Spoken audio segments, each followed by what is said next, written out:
Hello and welcome to our channel কাল 71। আমি রাজদীপ, আর আজকে আমার সাথে মনোজ দাস।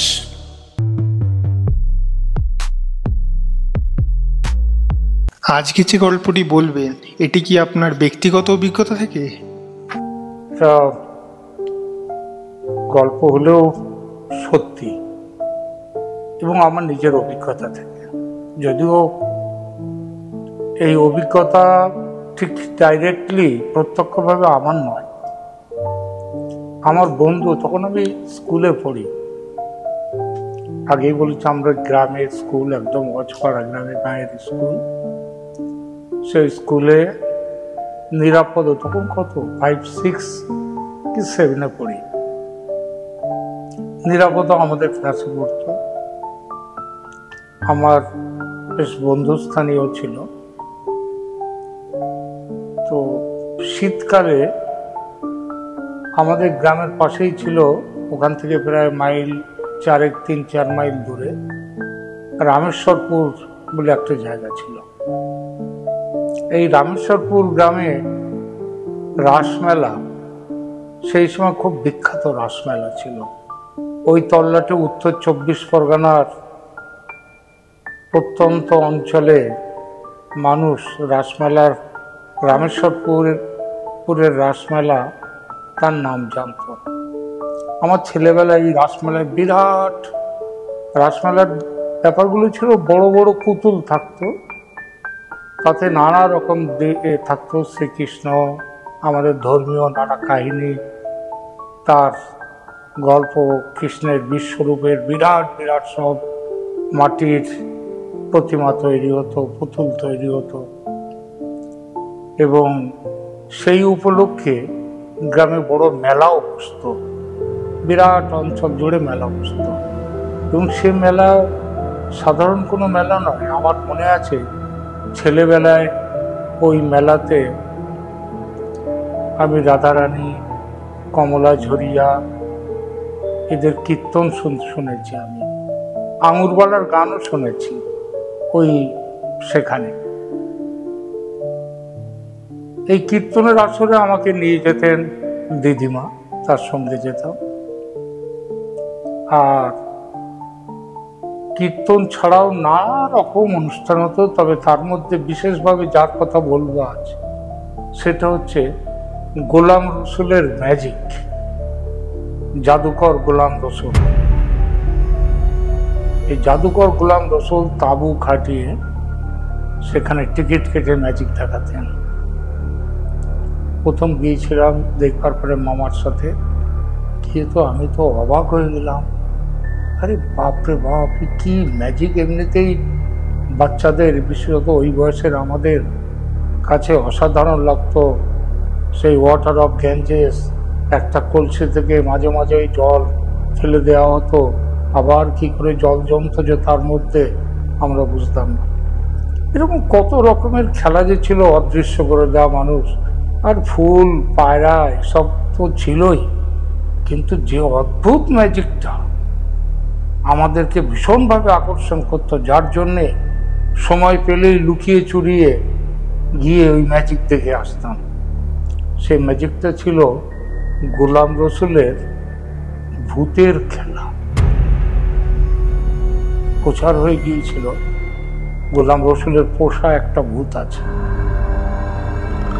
গোলাম রসুল অবশ্য ভূত বলতেন না, তিনি শুধু ভূত বলতেন না, ভূত বলতেন, আবার জিন কথাটাও ব্যবহার করতেন। কিরকম? সেই জিনকে দিয়ে তিনি যা খুশি তাই করাতেন। যেমন মনে পড়ে, একদিন তিনি গোলাম রসুল জিনকে বললেন, যখন আসবে তখন বলে, তুই যে এসছিস সবাইকে জানিয়ে আয়। এই কথাটা বলবার সাথে সাথে সেই বড় তাঁবু নয়, ছোটখাটো তাঁবু, কিন্তু সেই তাঁবুর মাঝখানে বড় বড় খুঁটি থাকতো, আর চারদিক দিয়ে ত্রিফল টানানো হতো। যেই বলতেন তিনি যে তুই যে এসছিস জানিয়ে আয়, তুই কি এসেছিস, সাথে সাথেই দেখা যেত সেই সমস্ত তাঁবু কাপড়গুলো, দড়িগুলো সব এত করে দুলতে শুরু করতো। তাতে বলতো, আচ্ছা আচ্ছা তুই এসছিস, তাহলে আয়, তাহলে আমাদের মঞ্চে চলে আয়, এখানে আমার এখানে। তারপর তাকে দিয়ে সব অদ্ভুত অদ্ভুত খেলা করাতেন। তার মধ্যে একটা খেলা ছিল নর মাংসের খেলা, মানে মাংস খাওয়ার খেলা, কাঁচা মুরগি। সেই ভূত একজনের উপরে ভর করত, গোলাম রসুলের অ্যাসিস্ট্যান্টের উপরে। সেই অ্যাসিস্ট্যান্টের উপরে ভর করবার পর সেখানে কাঁচা মুরগি তাকে একটা দেওয়া হতো। সেই ছিঁড়ে ছিঁড়ে সেই কাঁচা মুরগি খেত।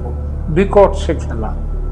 তাকে দিয়ে অনেকেই প্রশ্ন করত, অমুকের ওই জিনিসটা হারিয়ে গেছে, কোথায় আছে জানিস, নিয়ে আয় তো।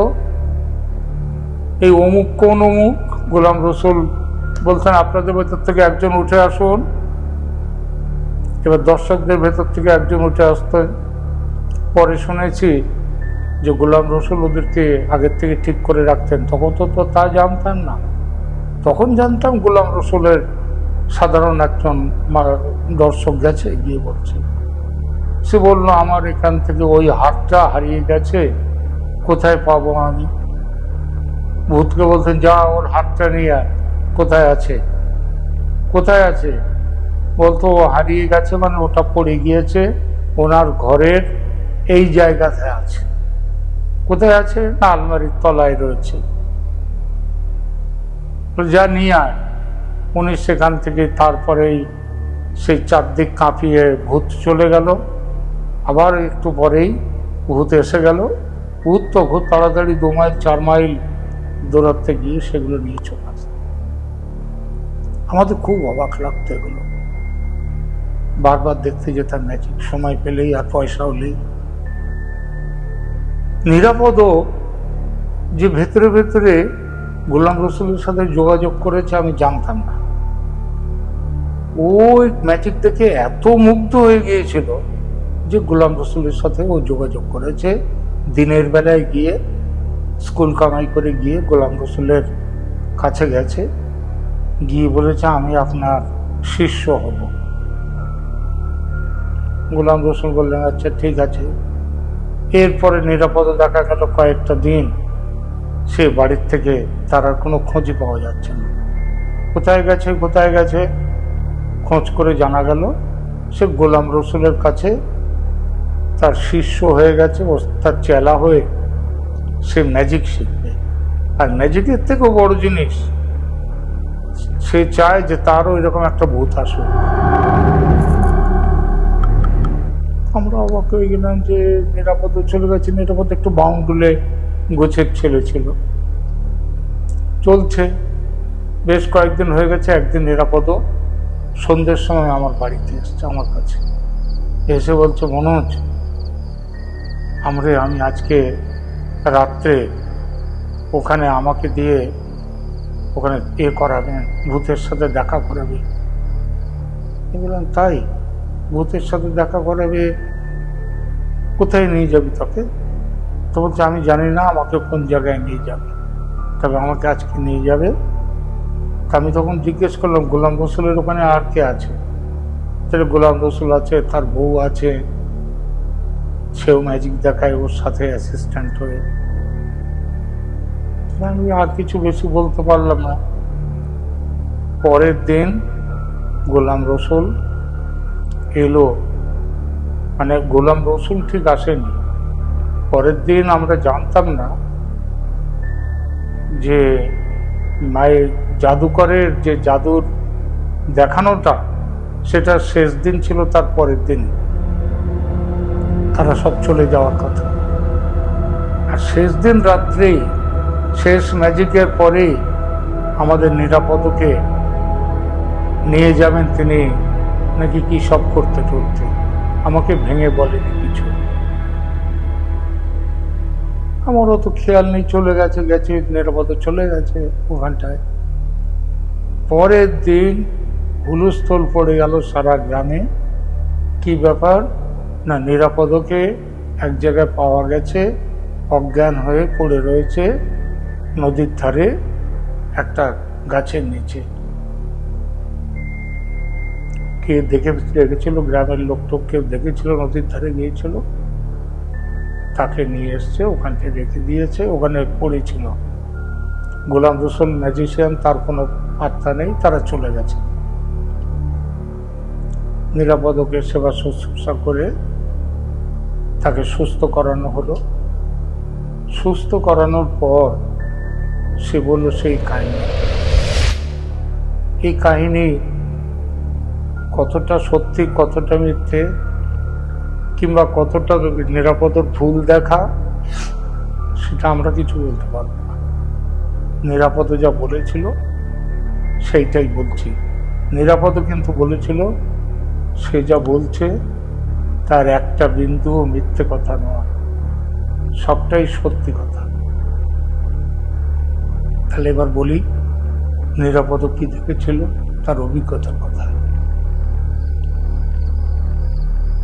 মাঝরাত্রে নিরাপদকে সেদিন খেয়ে দিয়ে খাওয়া দাওয়া করে গোলাম রসুল বললেন, তুই এখন শুয়ে পড়, আমি মাঝরাত্রে তোকে ডেকে নিয়ে যাব আমাদের যেখানে ভূতের সাধনা করতে হবে, ভূতকে ডাকতে হবে। কিভাবে ডাকতে হবে সেটাও বলল নিরাপদ।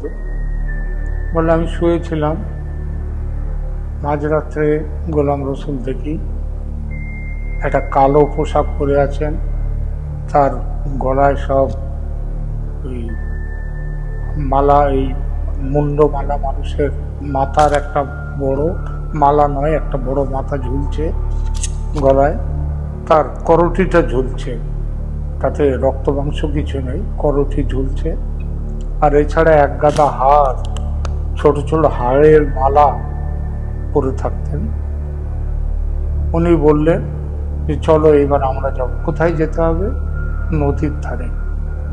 নদীর ধারে একটা গাছ আছে, অশ্বত্থ গাছ, সেই অশ্বত্থ গাছের নিচে নাকি সাধনায় বসতে হবে। নিরাপদকে নিয়ে চলে গেলেন। নিরাপদ বললেন আমি গেলাম সঙ্গে। গিয়ে সেখানে গিয়ে দেখি যে গোলাম রসুল ম্যাজিশিয়ান, তিনি ম্যাজিশিয়ান, আবার বোধহয় তিনি তান্ত্রিক ম্যাজিশিয়ান। তিনি করেছেন কি, সেইখানটায় একটা আসর তৈরি করে নিলেন, তাড়াতাড়ি বসবার মতো জায়গা করে নিলেন। বলে নিরাপদকে সেখানে বসালেন। সেই সামনে একটা বড় একটা পিঁড়ি মতো আছে আসন, তার উপরে বসালেন। বসার পরে উনি নিজে একটু দূরে বসলেন। ধূপ ধুনো জ্বালানো হচ্ছে সেইখানটায়, আর তিনি ওখানে বসে মাঝে মাঝেই ডাকছেন, আয় আয় আয় বলে ডাকছেন। নিরাপদ বলল, আমি তো কাদেরকে আয় বলছেন, কিছু বলছেন, আমার ভয়ও করছিল, যেন মনে হচ্ছে এই গোলাম রসুল ম্যাজিশিয়ানকে আমি চিনি না, তার চুল টুলগুলো যেন কেমন খাড়া হয়ে উঠেছে, আর তিনি কি খেয়েছেন আমি জানি না তিনি অন্য কিছু খেয়েছেন কিনা, কিন্তু তার মুখ চোখ দেখে যেন খুব ভয়ঙ্কর মতো লাগছিল। তিনি বললেন আয় আয় বলে ডাকছেন, এবং কিছুক্ষণ পরে কোত্থেকে জানি না একটা সত্যিকারের একটা কালো বিড়াল, কালো কুচকুচ করছে একটা বিড়াল, একটু দূর থেকে অন্ধকারের ভেতর থেকে হেঁটে এসে তার সামনে দাঁড়ানো। তারপর আমার দিকে তাকালো। আমি শিউরে উঠলাম। শিউরে উঠবার পরে আমি ভাবছি যে কি করবে এই বিড়ালটা, কি করবে।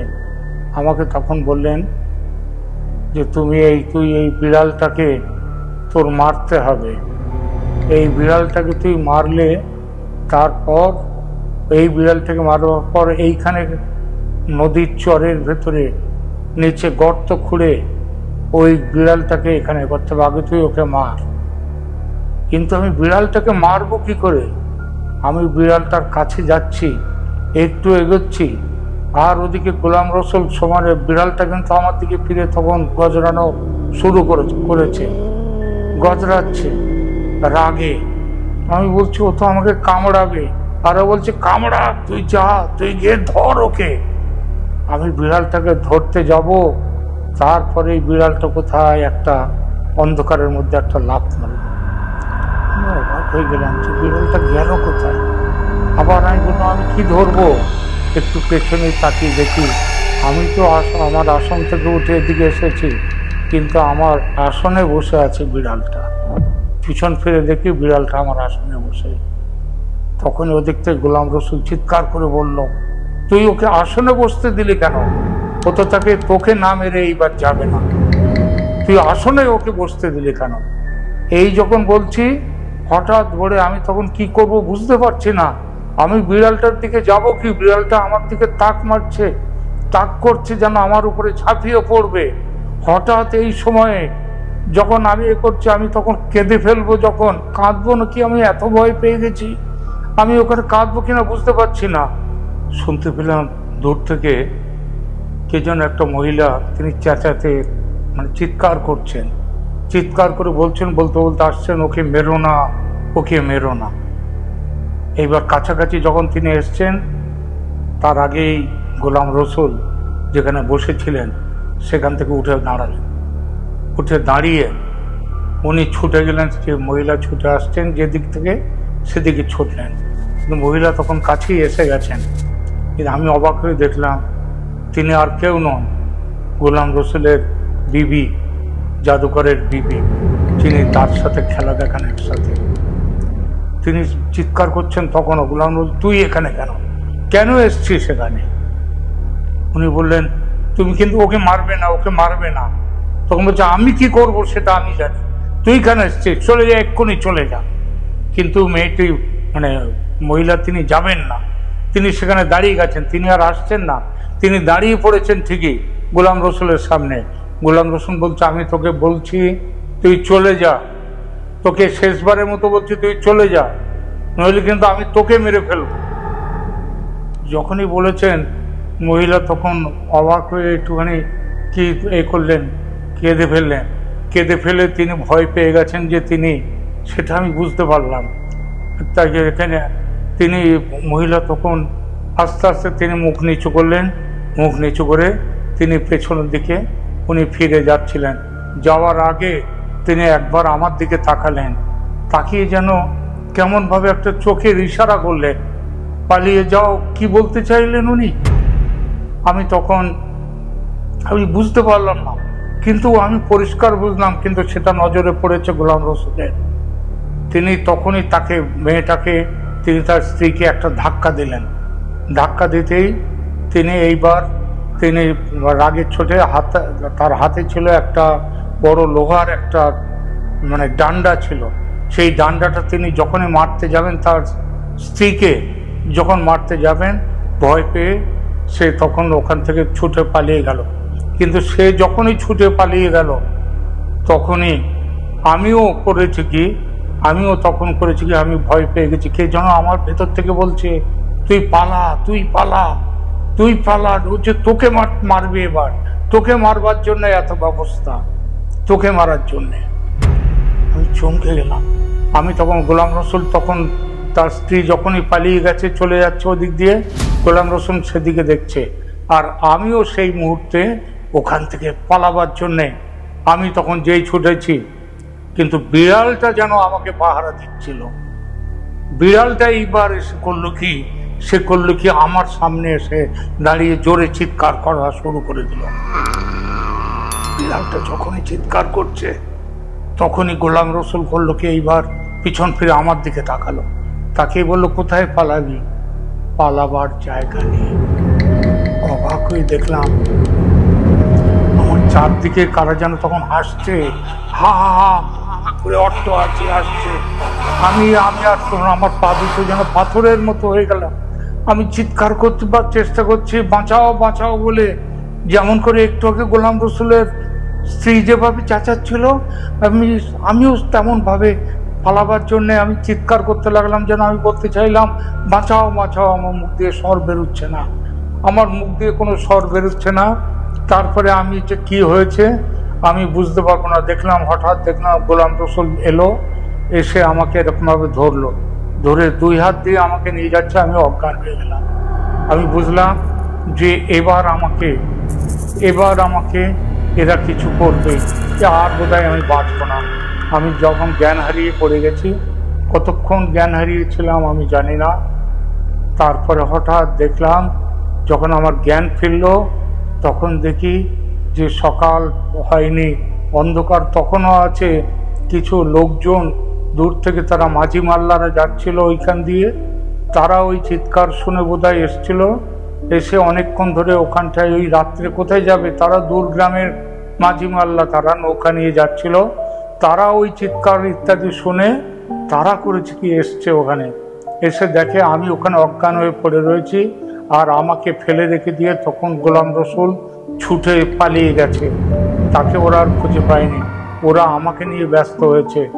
এইবার ওখানে আমাকে নিয়ে তারা ওখানটায়, রাত তখন প্রায় শেষ হয়ে আসছিল আমার কাছে, তখন ওরাই আমাকে বাঁচিয়েছে। তারপরে গ্রামের লোক জানেছে, তখন বলছে যে তারা কোথায়, যারা তোমাকে বাঁচিয়েছিল তাদের লোকজনও তখন ছিল, তারা তখন সারা শেষ রাত্রির ওই ঘটনার পর তারা তখন নৌকোয়, তখনও সবে গিয়ে তারা চলে যাওয়ার জন্য ব্যস্ত হচ্ছিল। তারা বলল যে আমরা এখান থেকে সুন্দরবনে যাই মধু আনতে আর মাছ আনতে, ওখান থেকে বাজার থেকে গরান কাঠ, নানা রকম কাঠটাটও কেটে নিয়ে আসি। তো আমরা ওইখানটায় আমরা এগুলো চুরি করে কাটতে যাই।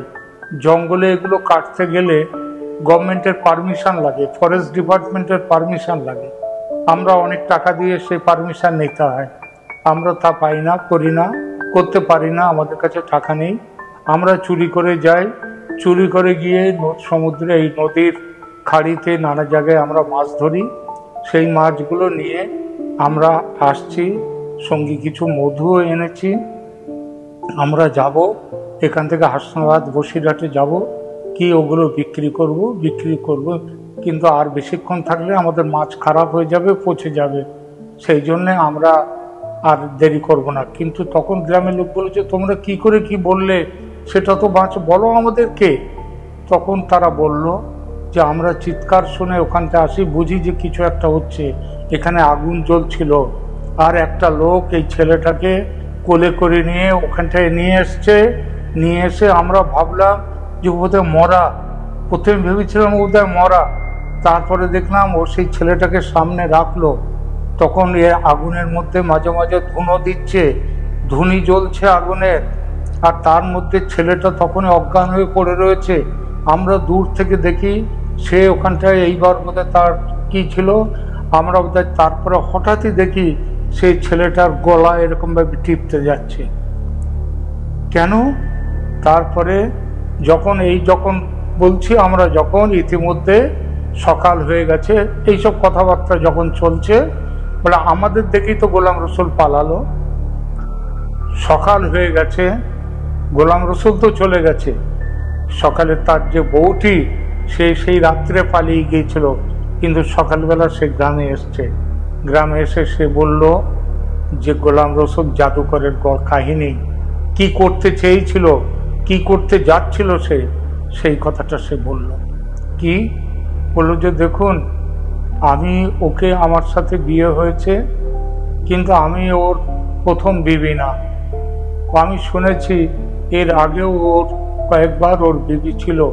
ও হচ্ছে এই ম্যাজিক দেখায়, ম্যাজিক দেখাতে দেখাতে ওর মধ্যে যে ভূতের খেলা, এই ভূত তো সত্যি ভূত নয়, ভূত হচ্ছে লোক, ও আলাদা করে লোকজনকে ঠিক করে রেখে দিত।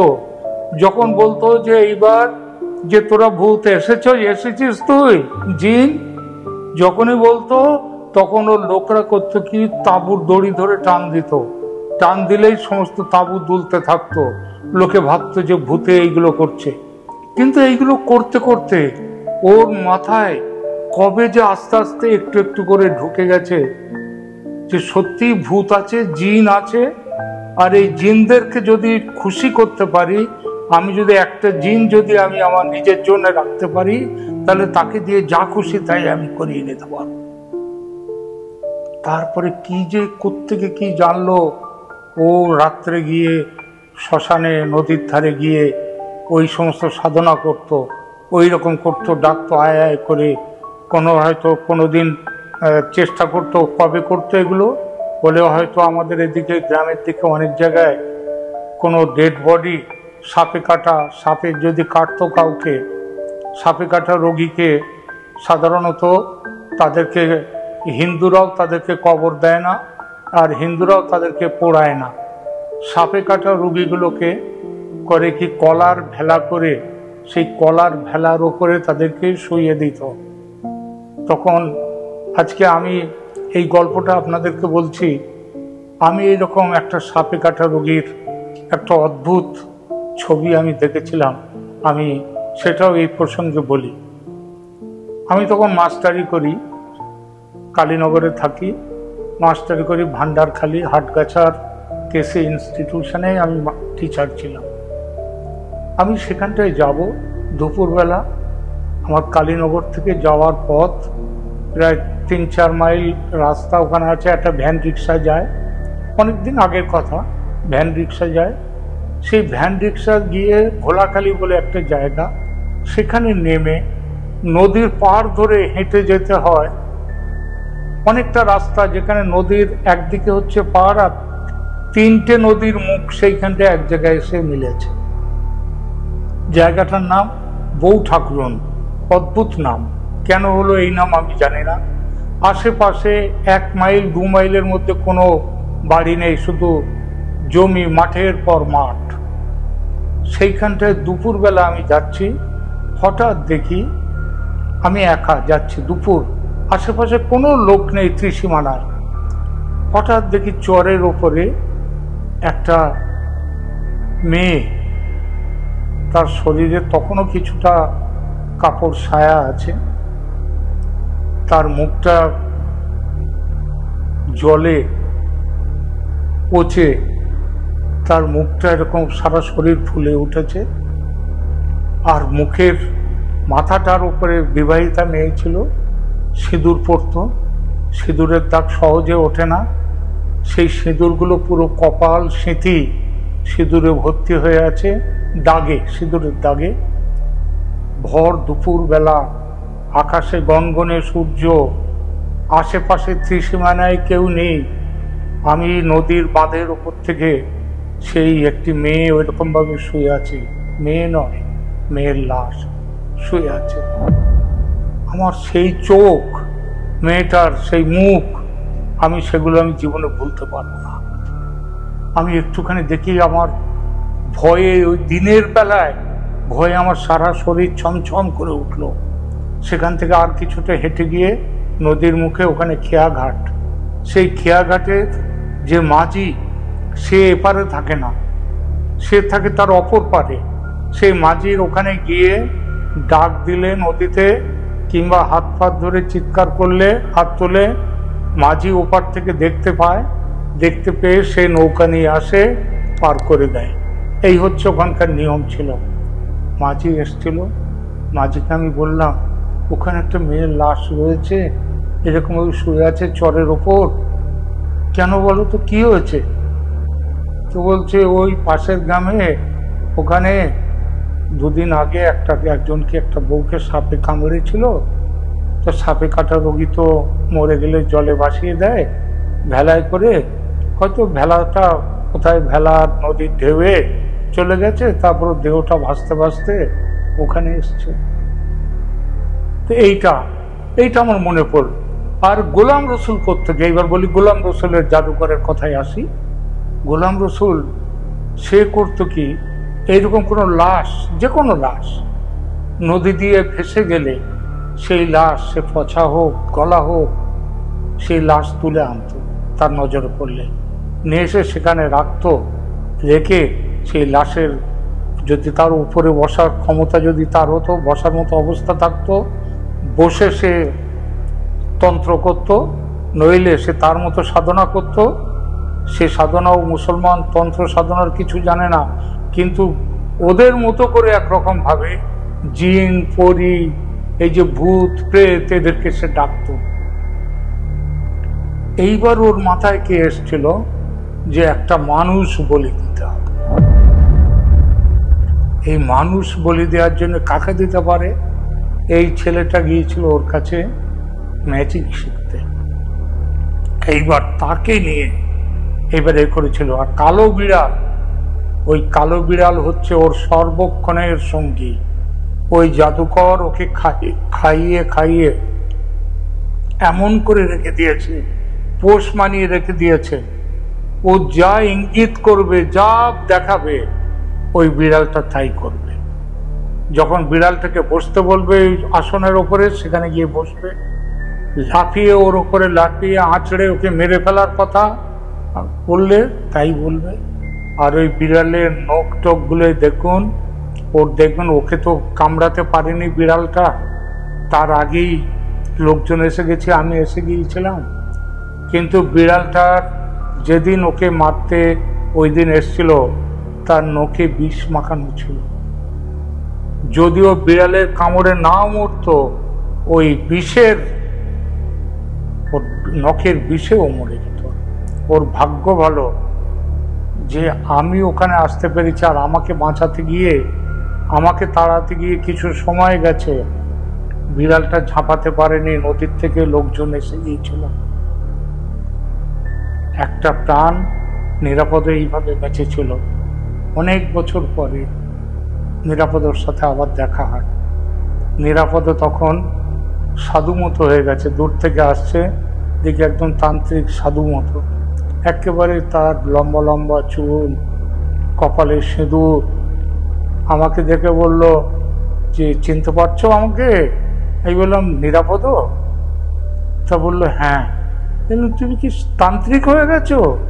তো বলছে না, আমি তন্ত্র করি না, এখানে একটা কালী মন্দির করেছি, মায়ের ওখানে সেবা করি, আর তন্ত্রে আমার দরকার নেই।